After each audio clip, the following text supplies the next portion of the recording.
Welcome, guys. Thank you so much for tuning into this week's episode. I am joined by the beautiful Eilish from Coaching by Eilish Agadi. How are you?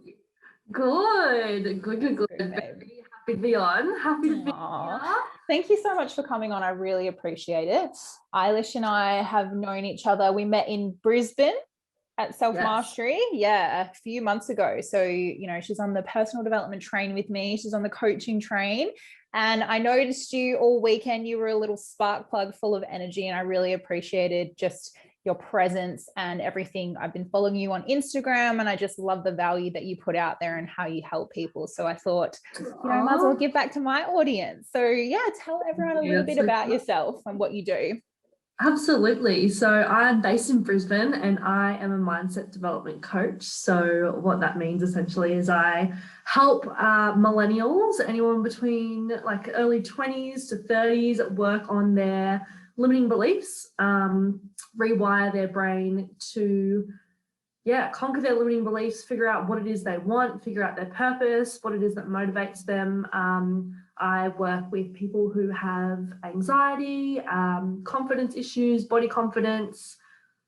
We work around money mindset as well. So a whole bunch of different facets and different branches of self-development, essentially to help you take control back over your thoughts and your emotions to start creating and living the life that it is you want. So Stop it. That's amazing. That's beautiful. And I think a lot of our viewership kind of encompasses all those goals, especially the young girls.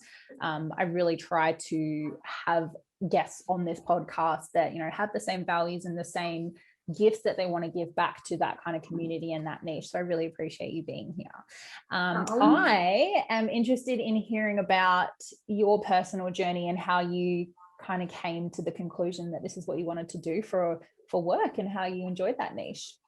Yeah, so it's a very interesting story. I definitely never expected to be working as a coach and specifically in this niche. So I actually come from a dance background. I used to be a dancer and I always had my heart set on dancing full time, doing commercial, like film clips, dancing overseas, cruise ships, all that kind of stuff. So wow, how fun. Not a lot of people know about that actually. So I never even thought I'd go to uni, let alone end up here. I started losing passion for dance and trying to figure out what it is that I was passionate about. And my dad was actually in the SAS, in the Special Forces of the Army. So he comes from a military background and I'd always been really interested in the stuff that he did. He was a sniper and a diver and like real life black ops. So he's super interesting and it kind of made me want to get involved with policing. I was really interested in criminology. So I was like, okay, I want to learn a little bit more about the force before I go and apply for the police. I started studying a criminology degree and was convinced to pick up a double in criminology and psychology for an extra year. So I didn't plan on doing psychology either. And when I started my degree after having a couple of gap years after school, I fell in love with psychology and excelled at that so much more than the crim side and kind of slowly got converted. Like I was really, always interested in part of the reason why I wanted to be a cop was I was so fascinated with human behavior and why we think the way we do, why we behave the way we do, and I'm a very curious person. Like I need to know the answer to everything. You both, girlfriend. Sometimes curiosity does kill the cat a little bit, but so I was really interested in human behavior, and then I started kind of diving into neurology and psychology around the subconscious. I started doing extra courses like NLP and then kind of fell into a few coaching courses while I was still in my degree because that wasn't being taught at uni, and that was where I was starting to get really, really interested. Like now, how do I have the control factor over the thinking and the acting and whatnot? So after that, my first coaching role was actually in network marketing as a health coach. I'm really passionate about health and wellness and was on my own little fitness journey. So that aligned really well. I love helping people, ticked all the boxes. And then from that, I niched into wellness coaching for a big health and wellness centre / gym in Brisbane. And now I've niched into mindset development, and here we are. That is amazing. I feel like you've ticked every single box you need to have every single tool you need to serve your community and serve your niche. That's fascinating. How long has that taken you to get to this point? Well, I'm 23 and I am actually still studying in my degree. And I started the coaching role probably like, I think the start of 2020. So it's been a very quick sprint towards the end here. But I think before that network marketing coaching role, I was an academic tutor at Griffith, and then I was a dance teacher. So I've always one-on-one development and kind of had a lot of transferable skills in that department. So yeah. Mm-hmm. That's a huge journey. And I didn't realize you were so young. Like, that's incredible that you are so passionate about what you want to do at such a young age, and having all of these tools in your belt by 23. That's crazy. Good for you, girlfriend. That's amazing. That's awesome. Yeah, you're definitely in the right place, I think, and heading in the right direction. That's really powerful. So tell me a little bit, because as I was looking on your Instagram and some of your kind of business ventures, I noticed that you're very big on self-talk and the power of positive self-talk. So why do you think that's so important, and why do you teach it to your clients? Yeah, good question. Hugely important. So I guess some of my personal philosophy is that you can see the world in two ways: things either happening to you or things happening for you. And with that kind of comes two states of being, either being in a state of bliss or being in a state of suffering. And ultimately you have the choice what you want to believe. So self-talk is the first thing within your conscious control that you can choose. And once you start to understand how how self-talk works, you notice that it feeds into the way that you feel, and it feeds into then whether you do or don't act on things. It's also going to feed into the results that you're then getting or not getting, the action you're taking or not taking in your life, and back to essentially where it's coming from, which is your underlying beliefs about yourself, the world, and everything around you, and your perception, your beliefs that have formed over all of the experiences of your life. So very powerful stuff. And I guess that kind of cycle, I call it the subconscious cycle of change, is something I teach my clients in probably week 1, because it's so important. It's one of the key pillars for all things self-development and really taking control of your life. That's incredible. I think that's super important as well. And I think a lot of the work that I do, obviously with self-worth and confidence and self-love challenges, I don't like to use the word issues, challenges that some of my clients may have as well. I think that self-talk is such a huge part of it. And obviously for you, the awareness of their self-talk would be the first point of contact. What kind of advice would you give your clients on how to manage or change or control their self-talk? Yes. So the first thing, if you are starting to make a change, is becoming conscious, becoming self-aware, and really tuning into what it is that you're thinking and what it is that you're saying to yourself, whether that be out loud or in your mind. So kind of starting to view the way that you speak to yourself from an observer's perspective. You always hear that kind of that saying, be the observer of your own thoughts, but it's true. Having that self and tuning in on a deeper level to just kind of, from a neutral perspective, watch and not be judgmental or critical, but watch what it is that you're saying. What is the tone that you're using? Are you being supportive to yourself on a daily basis, or are you being destructive? Are you being condescending? Are you being harsher than you need to be? Are you talking to yourself like you would a best friend? All of those things, and just kind of taking a step back to watch and become aware. And then once you have that deeper level of consciousness, then you can start to just pull yourself up or reframe. We do a lot of reframing with clients. So, okay, if I've just walked past a mirror and gone, oh, I feel and I look disgusting, just being like, okay, no, I choose to believe differently. I'm in control and I can make the conscious choice, even though that's my autopilot and my default right now. I know I don't want it to be. So I'm going to choose to say something that is the opposite, the new belief that I want to hold about myself.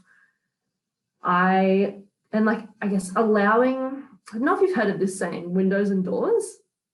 No, do tell. I'm very big on energy and starting to become quite spiritual as well, in touch with the universe and whatnot. So as we know, like our energy is always traveling all of the time. And if you bring energy to a statement like that, oh, I feel like crap and I look like crap, full stop. Like you need to give it a way to escape so that you can create space for the new beliefs. So creating windows and doors within that sentence. Oh, I feel like crap and I look like crap, but I'm going to consciously choose to tell myself that I look beautiful today and I'm going to try and be kinder to myself. So it's like creating windows. Cool. Letting the breeze out, the breeze of negative energy out. Absolutely. So it keeps flowing and it doesn't just stop there and, you know, make you actually feel like crap. That is so powerful. That's cool. Do you think it's the same as manifestation, or are they two different things in your opinion? Ooh, I think it's all very much interconnected. Yeah. Manifestation for me is a whole other can of worms. Yeah. Okay. Well, let's book podcast 2 for that one, because I'm actually new as in my interest has been peaking about energy and positive talk and all that kind of stuff. So I'd be interested to pick your brain about that as well. But fascinating everything you said. And I keep hearing the quote of, you wouldn't talk to your friends the way you talk to yourself. So it's very interesting you brought up the self-talk, and they're fully in control of how they feel about themselves and how they view themselves. Do you think, or do you agree that self-talk in a way is a skill? We weren't really born, well, we were born feeling great about ourselves, and whatever changed that, it is possible for them to retrain their mindset to feel positive about themselves. If that makes sense. Yeah. Yes, 100% agree. It is a skill because it's something that we're not used to doing. Evolutionarily, our brains just default to negative as humans, which is unfortunate, but it's true. Like, as we've evolved, you know, we all know about fight or flight response within our body. We were so used to, back in caveman days, you know, going out, living such a simplistic life. You wake up and go out, get food, come back, tell a story around the fire and go to bed, repeat. But whenever we were faced with a challenge then, and our body did switch to fight or flight, it would be like a life or death situation. You know, we'd feel the flight response because of a tiger or a lion or something that was actually of threat to us. And I think our insides are still very much wired the same. So in a society like today, when you have, you know, that physiological trigger response, we're still trained the same way, but we're just in such a different environment. And no one's told us how to adapt. No one's taught us that things are different now. We have to start doing the rewiring ourselves in order to adapt and to be and feel the way that we want to feel. So it's very much a skill, because it's something we didn't know until recently that we have to actively do. That's huge. And it's fascinating because we are the human body, right? Like, this is how we're wired. This is how the human brain works, as you probably know from all your studies. Imagine if we were taught this stuff in school. Like, I don't know about you, but I've never used Pythagoras or any of that crap that I learned in school. But imagine the kind of people that would be available to us in the community, or the kind of businesses we would have, or I don't know, just how the human generations would develop as a whole if we learned about mindset and, you know, how to control our own brains and our thoughts. Like, imagine the specimens we would be. How crazy. So different, but I feel like we're moving in that direction, which is so exciting. Like, I was saying to my partner the other day, once we've done all of the fun business ventures we're doing at the moment, we want to create a college of life, like school of life, for all of the things that you don't actually get taught in school. I don't know how we'd get certified because people don't want you to Just learn. do it anyway. You don't need it. Yeah. It's just fucking do it anyway. Who cares? Oh, it's so necessary. That's beautiful. I think Yeah. kids is like a huge target at the moment, and I think they're doing really well with mental health. I saw on an ad the other day they now do yoga and meditation in primary school. I was like, what? Like, I've never imagine if we would do that. Yeah, like to settle their thoughts and how to get back on track and just calm the mind. Imagine how important that would be to learn as a kid, like as a small child. Yeah. Amazing. Side note, I also found out today that in primary school, kids are being taught coding.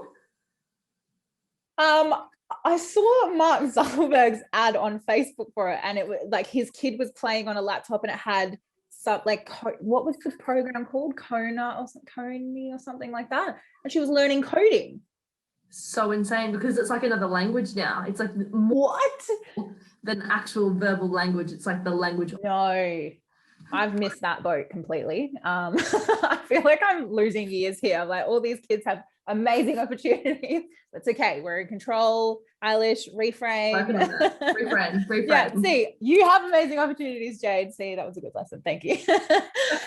Beautiful. Now, I want to know more about the subconscious work you do with your clients. So I think you call it the subconscious results cycle. Is that right? Yeah, so kind of what I touched on briefly before, but to unpack it a little more, as a foundational aspect to coaching, it's really important to understand how you can create legitimate change in your life, like from your own self. So knowing that, I guess, if you think of it as a cycle or a wheel, you have your subconscious thoughts and beliefs right at the top. So because of all of the experiences that we've uniquely been through in our lives, the things we've been taught as kids, the interactions we've had, the experiences that have reinforced what we've learned in our first 6 years of life, which when you're in your first 6 years of life and you're spending a lot of time in theta state with your brain, which is it's almost like a deeper state of consciousness.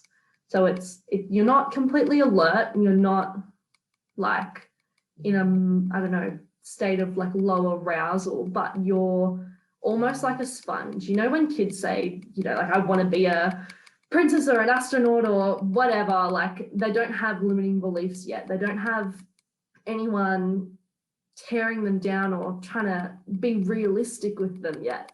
And they're such a beautiful sponge of knowledge, spending so much time in theta state. But I guess the only downside to that is they're trying to soak up as much knowledge as possible so they can go out in the world and survive, right? Back to the whole evolution thing. But everything is it's like a direct pathway into your subconscious mind when you're in theta state. So everything that's being taught to them and said to them is being so much more impactful than anyone realizes. Parents, adults, whatever.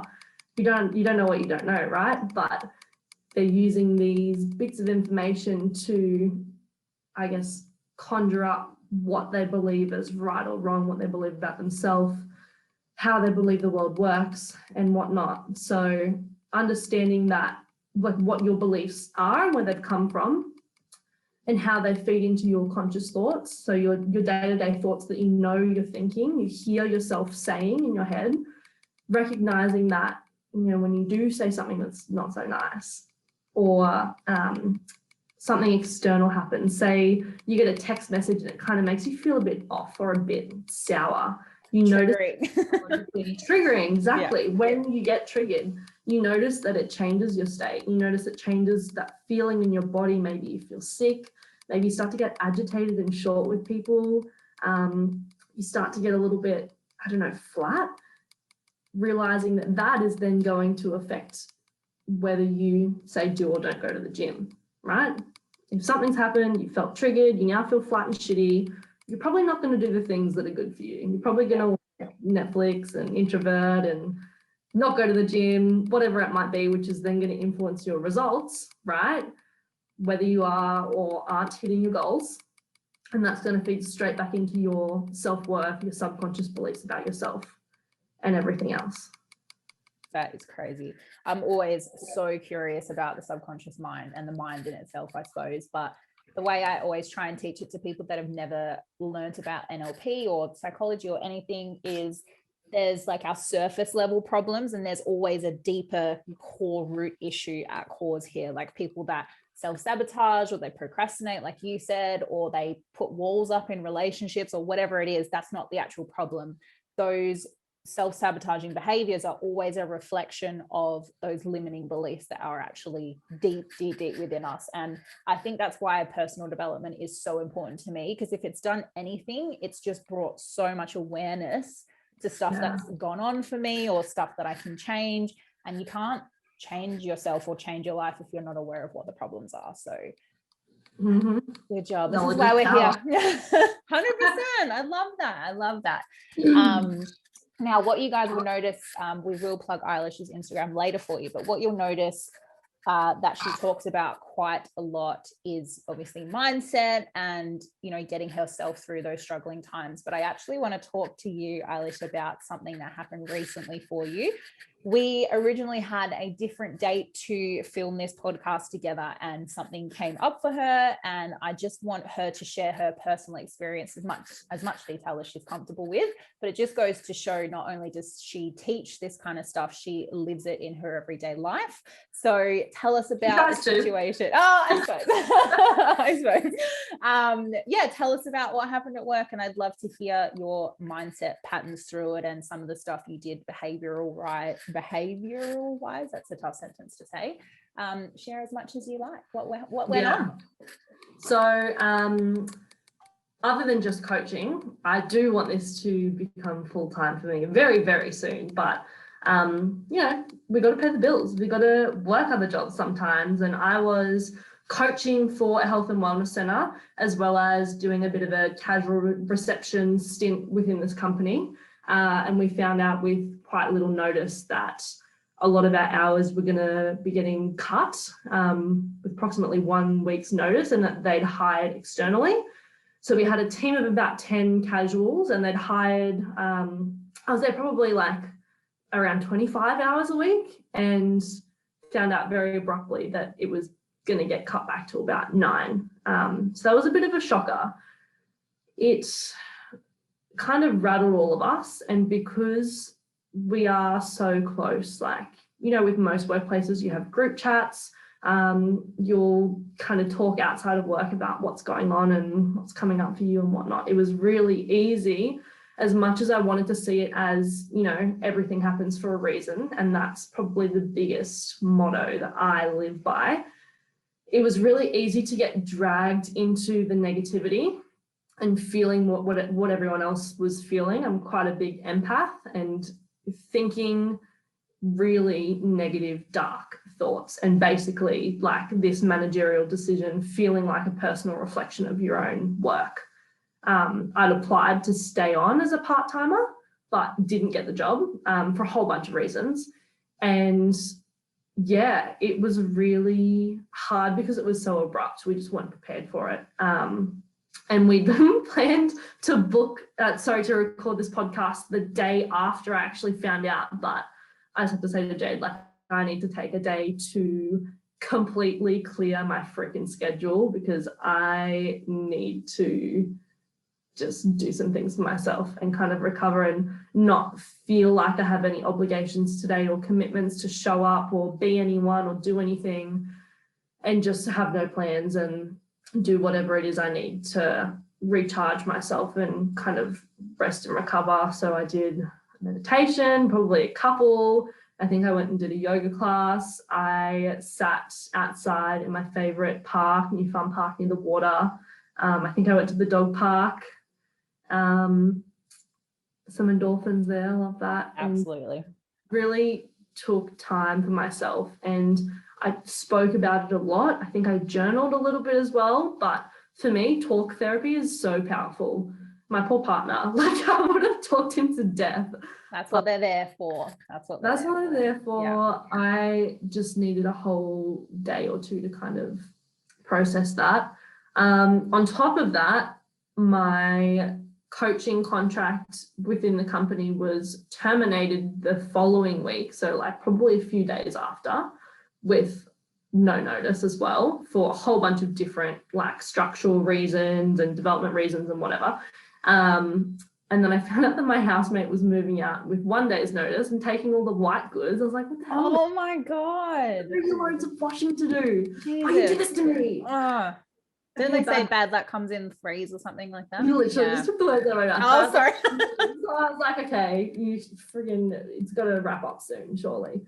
And yes, that was a really tough week. And like I said, it was really easy to get dragged into thinking differently to I normally would, and feeling differently and getting really angry and resentful. And I did not want to spend a lot of time in that space. Like, in an ideal world, we just kind of want to process, like, you know, come to terms and move on. But it makes it really hard when you're like the one odd one out in a group of 10, and all of that and just kind of feeding each other. So yeah, that's what went down for me. Lots of reframing, and at the end of the day, like, something that is bigger, I believe, than all of this and all of us is, when I am feeling lost and needing a bit of guidance, I do turn to the universe. I'm one of those gals, and I do think everything happens for a reason. You know, getting out of that job, I actually ended up quitting that job on my own accord, because I just be really real with myself and realize it wasn't serving me anymore. Like, this is what I want to do. I want to do so many things. Eventually, I want to grow and develop my own company, and I know exactly what my core values are, what my mission statement is. And even though it was sad and I loved the brand and the company, it wasn't serving me anymore, and having to really take a leap and grow some balls and let that chapter close. Wow, that's huge. I can see the passion as well about it. And for someone like myself that believes everything happens for a reason, I think it's almost the universe giving you that opportunity to push you toward what is meant to be happening for you, right? And if that never happened, I'm assuming you still would have quit eventually, but for how much longer would you have stayed there, you know? Yeah, I would have stayed there way longer than I needed to, sure. And it was like, I got like 3, maybe 4 opportunities handed to me on a silver platter, or just like slaps in the face, being like, Eilish, it's time to go. It's time to go. It's time to go. And I didn't listen to any of them. I didn't listen to my gut, even though I was stressed, and even though I was, you know, anxious for no reason about things that were just so tiny, that were just draining and sucking your energy. Like, guys, you're in a job that you're unhappy with, freaking leave. You know, I don't know if you've heard the quote, Gary V. I think it's Gary V. But the best piece of self-development advice he thinks he can ever give is, quote unquote, you are going to die. Oh shit, I was like waiting for some like inspirational line, and that's what you hit me with. So true. Life is short is how I would put it. But yeah, I love that. It's really real and blunt and abrupt and in your face, but it's true. And if you're spending your time and energy doing something that isn't absolutely lighting your soul on fire, you know, you have the full control and capacity to change it today, tomorrow, in an hour if you wanted to. Like, it's in your hands. So yeah, coming from someone that's taken the leap, it is so empowering and rewarding to have that control in your life and just do what makes you happy. So powerful. I can resonate with that so much. Staying in a job far too long than I should have. All I did was complain about it. But unfortunately, it took a burnout and a mental breakdown for me to have the courage, or the you need to leave or you'll die kind of mentality to leave. And, you know, everything amazing and positive happened after I left. So don't miss those signs, guys. They are everywhere. Whether you're in tune with them or not, or you believe in energy and the universe telling you stuff, there are always signs around you. And I think just going back to what you were saying about that process you went through when all of those signs were coming at you and you had to be told that your hours were being cut. I think at the end of the day, we're human, right? We're going to feel negative emotions and we're going to feel positive emotions, but it's how you allow those emotions to serve you. And I think for us, because we have done so much work and we have the skills and tools, we I suppose, are in a better position to get ourselves through those kind of things because we have done personal development courses, we've sought our own coaches, and we are coaches. Whereas someone that hasn't sought that kind of help may have sat in those emotions for a little bit longer. And I don't believe there's positive or negative emotions. They're just emotions, and it's what we do with them and how we allow them to serve us or kind of hold us back is super important. So absolutely. I think you did an amazing job for you.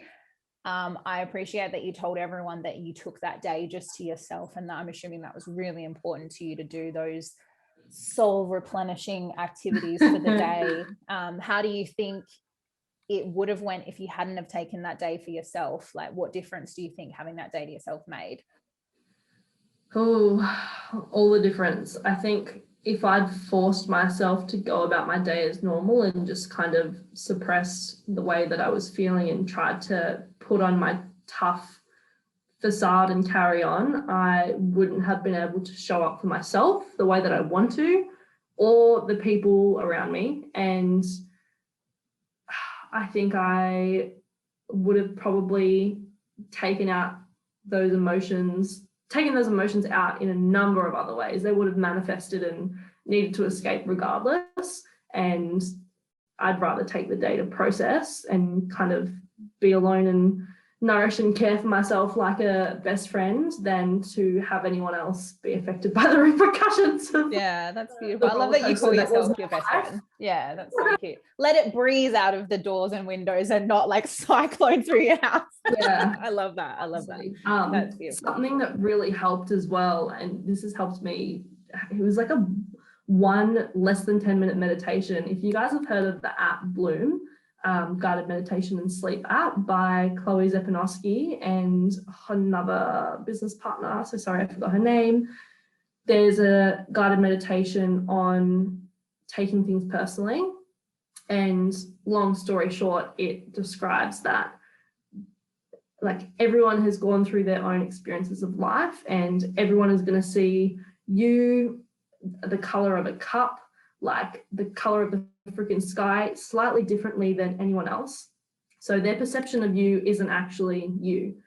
You only know your truest version of yourself. And even though they have a perception of you based on the limited experiences you guys have had together and what they've seen on your Instagram and XYZ, what they've heard about you, all the things, when they speak to you, they're speaking to their perception of you. They're not speaking to you at your core. So it kind of allows you to create a bit of distance between what people are saying to you and how you react, which has been really important and powerful for me in having lots of tough conversations with management and deciding to make the decision I made. So remember that when people are speaking to you, I'm trying to like process what you just said, because that shit is deep. Like, that is amazing. I will get you to like put that in a quote and send it to me like wrapped with a bow, because that is, I'm trying to like replay every hard conversation I've had. I'm like, wasn't me, it was them. It was their reflection of me. I love that. That is really powerful. That needs to be your tagline for something. That's beautiful. Thank you for sharing that. I'm just like, touched my soul. Oh, beautiful. Is there anything you would like to share with the audience listening or watching, wherever you guys are tuning in? Any kind of words of wisdom or anything that would help them along their personal journey in terms of self-worth? I think that's been a really big hitter today. Anything you'd like to share before we wrap up today? Yeah, absolutely. Probably can't top the major golden nugget we just had, but yeah. I'm a lover of tools, and I know people love practical, tangible strategies and things that they can implement right now. So if you are wanting new routines to start improving your mindset, there's a couple, there's like 5. Really quickly, I would say learning is first and foremost. So learning from podcasts, learning from audiobooks, learning from courses, and not just soaking up the information, but taking the time to look at it from a third person perspective and be like, wow, how does this relate to my life? Like, you know, you listen to a podcast and you have those aha moments and you're like, oh, that's me. Just that in itself, and learning that way creates so much self-awareness. Doing guided journaling prompts, if you don't already, is like something that has hugely helped me on my own self-development journey. Even if you Google or Pinterest, you know, something that you want to write about, whether it's anxiety or stress, guided journaling prompts are a huge way to help you learn more about yourself. And what is a guided journaling prompt? Sorry to interrupt you, but I'm like, yes. What is that? So a question, for example, how do you speak to yourself on a daily basis, is a set of journaling prompts I'll give my clients when we want to work on self-talk. So how do you speak to yourself on a daily basis? Writing that question down on a piece of paper and then answering it. Taking time to think and reflect and be like, how do I speak to myself on a daily basis? You know, are you, like I said, supportive, disruptive, whatever it is? Another question might be, what are 3 statements you said to yourself today? So, oh, I feel like I didn't do that well enough. I'm definitely running late. What does this person think of me? And creating awareness through that. That's huge. Picking a topic that you want to learn about. And I bet your bottom dollar there'll be a bunch of journaling prompts on the internet, but it's a good process for you to start implementing if you don't already. Talking through hard situations with someone who's open-minded and has a growth mindset. So not someone like a family member who's going to try and solve your problems for you and come up with solutions that aren't appropriate. And like, you want someone who's in the position that you want to be in and you want to learn from them. And I guess figuring out whether different elements of your life align with your values. So like figuring out what your values are. And if they don't align and you feel conflicted and you feel that push-pull right now with something going on in your life, whether it's your friend group, you know, specific people, your job, start to make little changes so that you do feel aligned and you'll feel a whole lot happier. Wow. I wrote some notes there. That's super valuable. So thank you for sharing all of that. Yeah, I love all of that. That's true. And I think a little quote with the talk therapy and the open-mindedness, is that a word? Open-mindedness? Yep. That you mentioned is only take advice from people that you would trade places with. That's how I kind of get my clients, my friends and family to conserve their energy. Not waste your time, but, you know, choose wisely who you take your advice from and where you're led and where you take guidance. So that has been amazing. Thank you for sharing all of your wisdom, babe. Now, I'm sure the listeners are just obsessed with you as I am. So tell them a little bit about where they can find you on social media. Go ahead and plug yourself. Yes. So my Instagram handle is at Eilish Hegarty, EILISHHEGARTY. It'll be in the show notes for you guys. Instagram's my predominant platform. Definitely keep an eye out. I'm going to be doing a free mindset development webinar coming up in a couple of weeks. So if that's something that interests you and, you know, this has really piqued your interest, you want to learn more, stay tuned for some more information about that.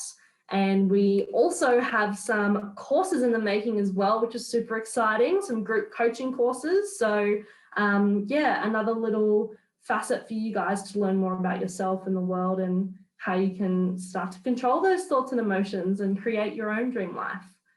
That's amazing, babe. I'll definitely leave her Instagram handle and stuff in the description, and you'll be promoting your mindset stuff through your Instagram page. Yeah. So they'll just keep an eye out on that. Yeah. Perfect. Absolutely.